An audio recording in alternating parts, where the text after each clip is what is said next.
Today's talk focuses on Cummins engine, Tesla, and Mercedes. Benz.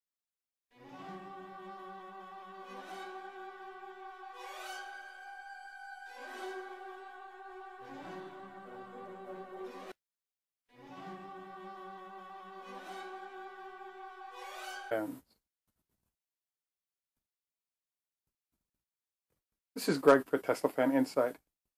Thanks once again for taking time out to spend some time with us. If this is your first time on our page, please take time to like and subscribe.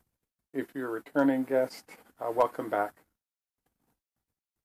I was reviewing my notes as I did my talk on Mercedes-Benz a few days ago, and I realized something that I thought was kind of strange in terms of bringing the information together, and that was this idea was popping in my mind about whether or not Cummins Engine Company is actually making an effort to go bankrupt. So what do I mean by this? Well, I think there's about 5 different points that I would say belie the fact that there are moves being made by Cummins, I think that could result in the company going out of business. So the first part of my discussion is that I wanted to show you an image of the EOS. So I'm going to put a photo of this over my shoulder as well as it'll be on the thumbnail. But basically, Cummins came out at the end of August with a prototype truck in the electric space called the EOS, and they partner with Roush. Now, I saw the product, and my first reaction to it was, wow, this is great. We have an American company in the truck space. They actually have a truck ready to go. It's capable of 100 miles, or it's at least in the prototype stage. I wouldn't say it's ready to go. So, and this is sort of part of the nest of issues that I see going on. So what I mean by this is that if you look at the EOS and say, okay, how does this product compare? You'd have to say, number one, it's operating with 18650 batteries. Number two, it's capable of 100 miles. Both of those are good things. Number three, if you look at it, though, I have to say that if you compare it to what's being done at Tesla, it's horrible. And the reason I say that is that from a couple of different angles. Number one is the fact that I'm not seeing the aerodynamic setup of that truck along the lines of what Tesla has done to set it up to be able to save on range based on its wind profile. So I thought that the truck very much looked like sort of a day cab version of a standard 18-wheeler that you would see at any time. And that's number one, is I thought the wind profile didn't look very well thought out. Number two, I thought it was kind of interesting that they chose to, so one of the biggest changes that happens when you go to electric is because there's no motor in front, you now have the flexibility to do different things, including not having a very long nose on your truck. And so when I saw this, I was thinking to myself, okay, what were they thinking when they designed this truck? Particularly sort of the look profile. One, the aerodynamics didn't seem to be very well thought out. The second thing that got me was the fact that one of the biggest sort of advantages Nikola talked about, and Tesla enjoys this as well, is by not needing a 9-foot long front of the truck to accommodate a diesel engine, you now have the abilities to sort of get rid of that, maybe create a frunk. But the fact that you have a very short front of the truck enables the driver to see objects, namely cars and other things, that are relatively close and in front of them. So I was thinking, wow, that's weird. They're sort of putting a truck out, but the truck sort of mimics how trucks with a big engine or mandated to have a big engine might look. So then I was thinking to myself, when I originally saw it, I was like, at least there's something that they've done versus having nothing to compete or for customers to think about. But then I was starting to think to myself, wow, that is kind of weird. Another phenomenon of the design they chose is the fact that when you're going 100 miles, in theory, you're not going long haul on freeways like an 18-wheeler would. you may go a distance, but it's a short distance, warehouse to grocery store, stuff like that. And what that means then is you're going to meet a lot of stoplights, and you're going to have to do a lot of turns. And again, the shorter the noses of the vehicle, the easier it is to make short turns or frequent turns, to move around parking lots, to move around stoplights, et cetera, et cetera. And again, they've got what it looks to me like they've got a freeway long distance setup for the look of the truck, but its capability distance-wise is very short. So in my mind, that wasn't a very sort of well thought out situation. The next thing that came to mind is that I've been interfacing with Detroit for many years, and Cummins was proud of the fact that Roush is their partner as they design this truck. And then I was thinking, okay, one of the challenges that's happening with the auto companies in Detroit is the fact that they have design staffs, and those designers, have gone to school usually in Pasadena, but all over the world, and now working, at GM or one of the big brands. And so they bring their sense along with their bosses of how things should look. And what I found interesting is that Pininfarina and Ferrari, being their biggest client, is one of the most important designers in the world in terms of how vehicles work. So one of the things that's often happened among companies that want to take the next step in their design is simply to go to Italy and have the car or truck designed there, and then you simply build out what they tell you to build out, because they're at the leading edge of the design all the time because of who their clients are. And an example of this is in the case of Tesla. They actually had a bake-off when it came to the design of, I believe, the Model 3 for sure. They explained that, but I also think the Model X. And basically what they did was they went around the world and found the best designers and had each of them design a vehicle.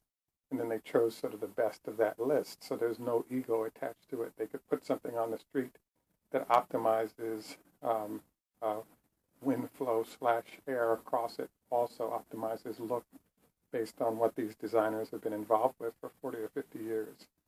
And when I looked at the EOS, I was thinking to myself, it's kind of hard on the eyes, and it doesn't really take advantages of the advantages of electric very well. And so I kind of got the feeling that if Roush is a designer on that body style, it very much is in the vein of what we've seen from Detroit for many years, which in general is, not very enthusiastic in the response that the public has had to any of Detroit's design over the last 20 years.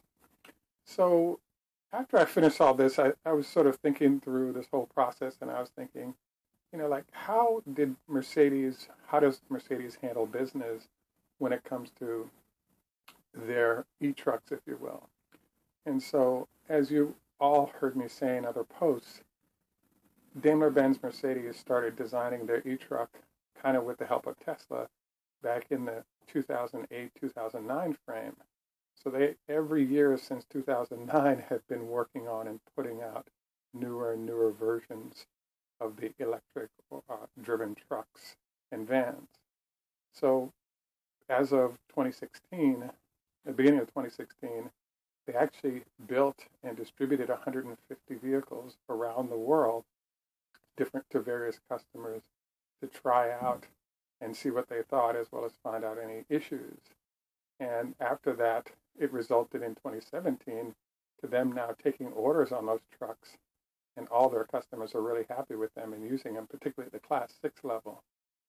At the Class 7 level, they actually built and have those cars out. So Class 6 is about 30,000 pounds, I think, everything done. Class 7 is about 50,000 pounds, and Class 8 is at 80,000 pounds. So their Class 6 product is done. It's on the street. All they're waiting on is building up batteries to meet the demand, and the goal is to, I think, produce 500 trucks a year for a year or two, and then once battery volume is available, they're going to elevate that up, to a nice runs of electric trucks, at least at the Class 6 level.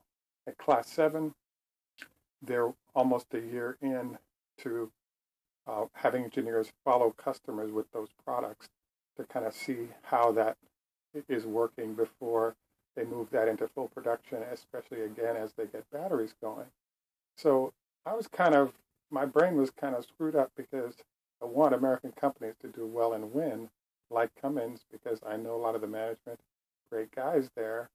But on the other hand, I kind of feel like something I call the participation award. When you have little kids, you give them an award for participating, not because they're performing at a very high level. And to have Cummins come out and say, we have a prototype, while Daimler-Benz is delivering finished trucks that are electric to their customers of a similar size, that's like kindergarten versus adulthood in terms of the distance. So in this case, I believe that, Tesla, or I should say, forget Tesla because, Cummins ain't even near on that one. But I just feel like the gap between Daimler-Benz and Cummins is, from what I can tell, between 3 and 5 years wide. And I'm kind of shocked by this because Cummins is the largest engine manufacturer independently, I think, in the world. And they have a bunch of other ways in terms of generators and other products that they deliver off those engines. But in general, I'm kind of shocked that it's kind of like Cummins' pants have been caught down when Daimler has been showing off their e-products as they've developed them over the last 8 to 10 years. It just feels to me like Cummins has been asleep at the wheel.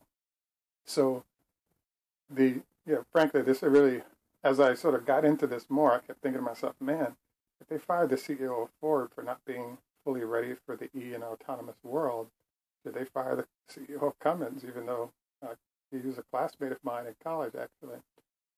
So I kind of am running through this because I'm really hopeful that some of the Cummins folks will watch this and sort of think through what they're doing, because I really think that, number one, it's one thing to have the you're behind 3 to 5 years zone, as I think they are right now.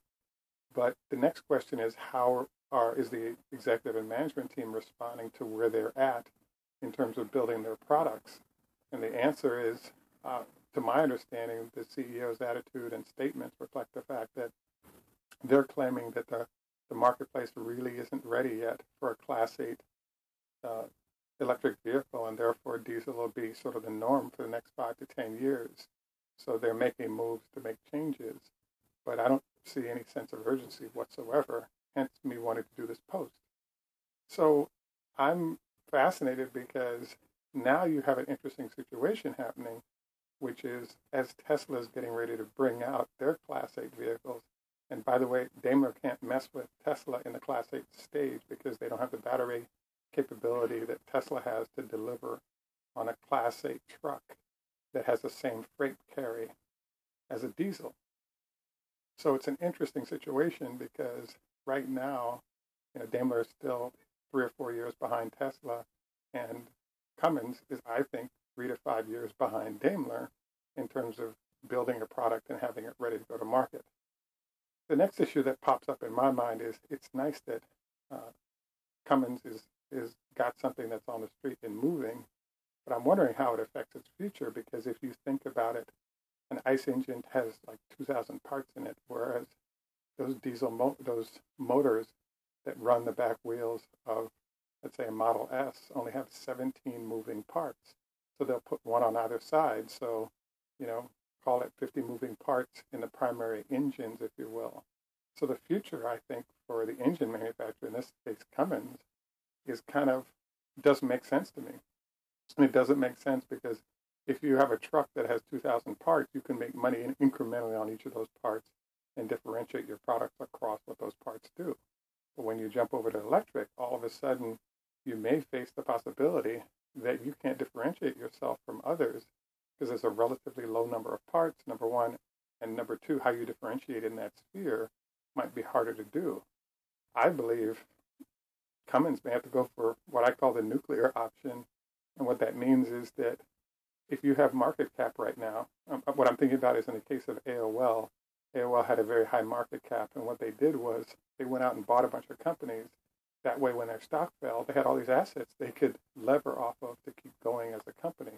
In the case of Cummins, they don't have any battery capabilities, and I believe that for the next 5 to 7 years, how many batteries you can get your hands on is going to affect whether or not you can stay in business.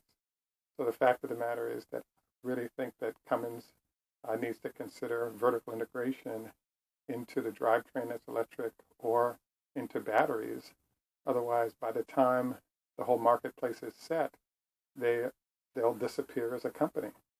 So they got a lot of smart people there, and I totally respect all the management team folks that I know there. But I'm fascinated because it doesn't seem to me that a place like Cummins, you really understand what it means to have to deal with the competitive challenges that Silicon Valley can bring. And I believe that because of that, and some of the things that I'm seeing in terms of what I just described, they may be, in fact, jeopardizing the future of the company by being completely unprepared. So, I'm looking forward to you guys saying I'm wrong, but bottom line is this, Daimler-Benz is ready to deliver large numbers of electric trucks to their clients based on having built the batteries. They're building the batteries themselves, the drivetrain, and the electric motors. And the only thing that's holding them up is scale of volume of batteries. And they've got a small, if you will, gigafactory and building a bigger one right now that will get that done. And they've purchased half of a Korean manufacturer to sort of set up supplies of batteries when it comes to passenger cars. So I believe that if Cummins doesn't get on this sort of a program, I think they run the risk of getting wiped out and end up in bankruptcy of some sort because of how the management team is choosing to allocate resources at, I think, a very critical time for his industry. So I hope this alarm sort of hits some of my Cummins friends. I'll probably get a transcript and ship it to them so they can think about it. But the reality is that, when you have hundreds of your current customers, Walmart, JB Hunt, Loblaws, we could go on the list, Budweiser, a lot of those were currently driving Cummins diesels. And the reality is that, if somehow Tesla figures out a way to get scale on their batteries, they could put a major hurting on the future of Cummins. And I think that even delaying for multiple years is also an issue because what if those customers get comfortable with the new vendor that they have and they get entrenched there with systems to deal with that new vendor? Is it possible that, for example, with Bud, Tesla could take over all the trucks at Bud or let's say Walmart, and then as the new player like a Cummins of the future comes in to try to compete, there's just not much, if any, value proposition they can offer that's superior to what Tesla is already giving them. So I just think that this puts the company really in jeopardy, and I frankly think it doesn't make any sense because they've got plenty of money to do R&D, plenty of money to possibly do acquisitions, to better position themselves. I just feel like there's a lack of sense of urgency, and I think there's a real possibility, in fact, high likelihood they get blown out unless we see some kind of radical change in what they're doing. So I look forward to any and all comments. This is Greg for Tesla Fan Insight. Again, I really feel like Cummins is in a position right now where, you have, sort of junior varsity playing against the varsity. And, Cummins is the junior varsity. Daimler-Benz is the varsity. And in terms of what Tesla's doing with that Class 8 truck, they're playing pro ball against high school students right now. It could change, but only if there's a sense of urgency, which I'm really not seeing. Again, this is Greg for Tesla Fan Insight. Please like and subscribe. Tschüss, mach's gut, au revoir, lehitraot, Choda Hafez.